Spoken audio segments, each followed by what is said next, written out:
Women are earning more than ever, yet the wealth gap remains stubbornly wide. What's stopping more women from turning paychecks into prosperity? And how do they unlock true financial security? Good morning. It's International Women's Day, and you're welcome to another power-packed episode of Business Week.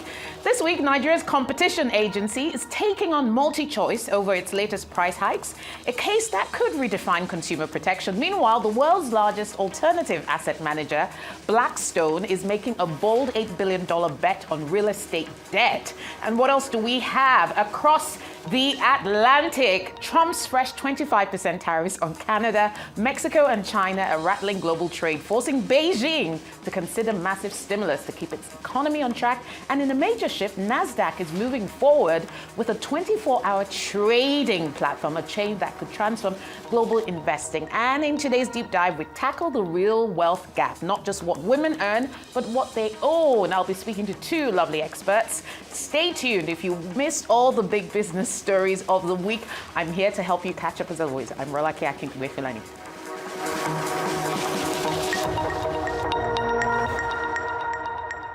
As always, we'll start with a look at global energy commodities. Brent took a hit week on week with a 4.3% drop from last Friday. The big news here is that OPEC will be sticking to its planned output increase, part of a strategy around production and market stabilization, which it launched a couple of years back. So from April, we will see a rise in OPEC crude oil production. Markets obviously anticipating that.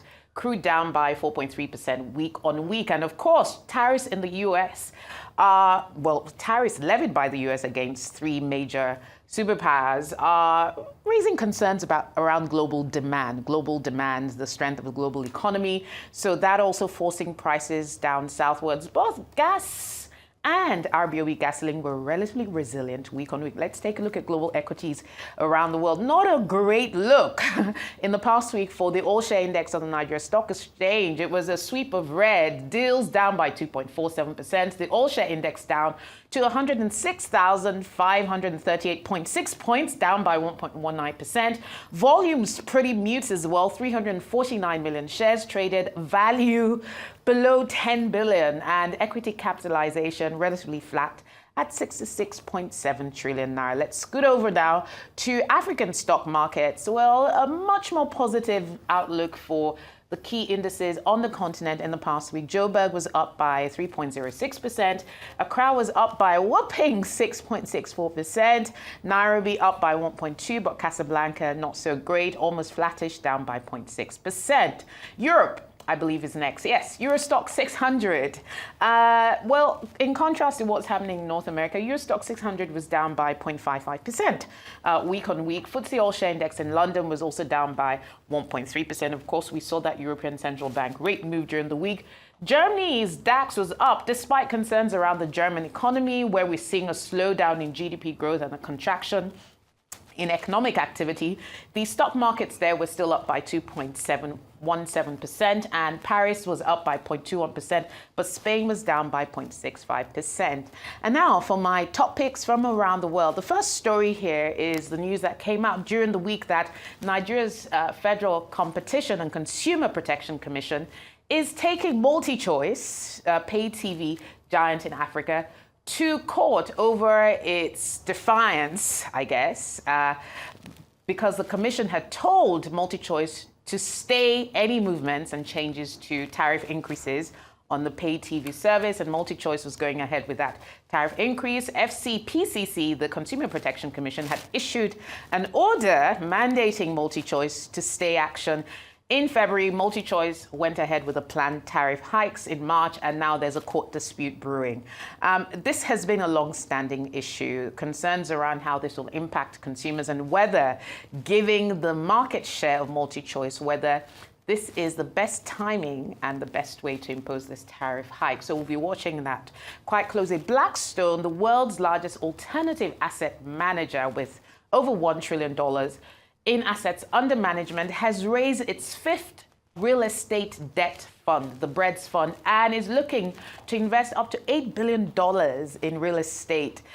especially commercial real estate, actually, in North America, in Australasia, as well as in the Middle East, I believe, and Europe. So the whole push for this new debt fund is that we're seeing a rebound in the global commercial real estate market, especially as more people are returning to the office many, many years after COVID. And so Blackstone is obviously, alongside other investors and institutional investors and limited partners around the world, is looking to increase opportunities, investment opportunities in this space. So debt fund will be investing in commercial real estate, industrial property, and other types of real estate assets, and some limited investments in hospitality asset. NASDAQ, the main composite index for tech stocks in the US, is planning to introduce 24-hour trading on its flagship platform. Now, this is in response to glowing demand for US stocks from around the world, Asia. And of course, part of the rationale here is that due to the different time zones in many key parts of the world, the 24-hour trading platform will really allow NASDAQ and US companies capitalize on increasing global interest from around the world. Now, this move still has to be approved by the Securities and Exchanges Commission, the main regulator of the stock markets in the US. But it also set an interesting precedent for how global trading norms happen, and other stock exchanges could follow suit. Of course, it will improve the ability for investors to respond in real time to market moving events. Most stock markets in the US open at around 9 a.m. in the morning and close by 4:30 p.m. Eastern time. And so a 24-hour trading period would really assist to ensure more democratized access to market information. We here at Arise also review markets in the US, and most of our data is pulled from the previous day when the markets close by 4:30 p.m. So 24-hour trading would really assist many newsrooms around the world to report more accurately and extract live data from these platforms. Now, Iran's economy minister, Abdul Nasser Hemmanti, has been impeached in a majority vote in the Iranian parliament amidst concerns over rising inflation and the continued devaluation of the Iranian rial. Now, the Iranian rial is trading around 600,000 rial to the dollar. We're seeing massive devaluation in that currency. The economy and the government did try to change the currency some years ago, but I think that attempt didn't quite work. And now the government and the president have argued that the cause of the current economic problems are not its fault, and we should be looking to the former administration of President Raisi. Now, this comes at a very critical time in Iran's history and government because of all the issues it has globally with some world powers, sanctions, its oil production. The economy minister is gone. Let's see who they appoint. But it's a very critical role to be filled by whoever comes into it. And finally, South Africa's budget standoff has continued and has been made worsened by news that the U.S. is cutting over $300 million worth of aid, mostly to HIV/AIDS support programs. The South African budget is currently pulling a 60 billion rand fiscal deficit. So not a good time for South Africa here. Of course, the ruling coalition, the Democratic Alliance and the ANC, have been in somewhat of a standoff over VAT and over aspects of the budget. So that drama does continue. And of course, the tensions with the US over the withdrawal of US funding for major HIV/AIDS programs in the country. That's it for my top picks from around the world.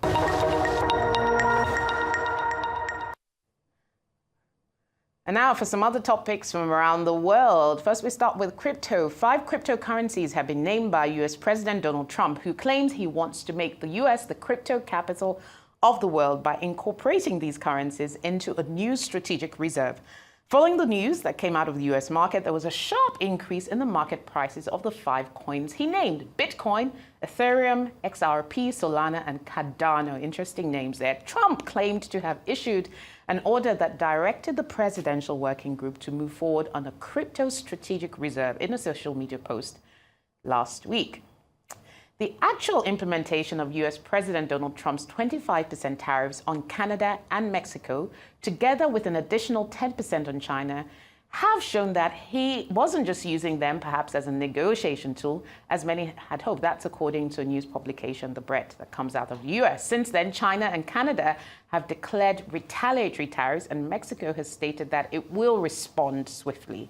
Investors in the markets were also alarmed, and very significantly, many US benchmarks did fall in response to that move. The S&P 500's gains from riding the wave of Trump's election day's triumph are pretty much now gone, and tech stocks have suffered since January.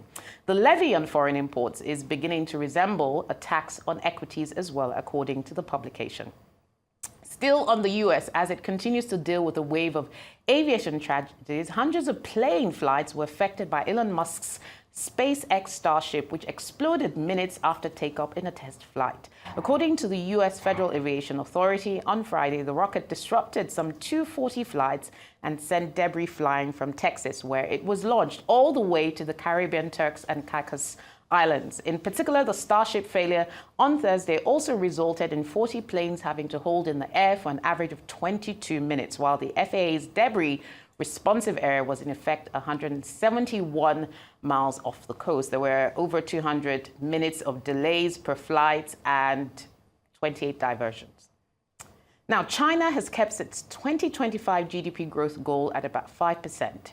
Given the ongoing sluggish domestic demand and growing trade tensions with the US, this goal is expected to be more difficult to meet.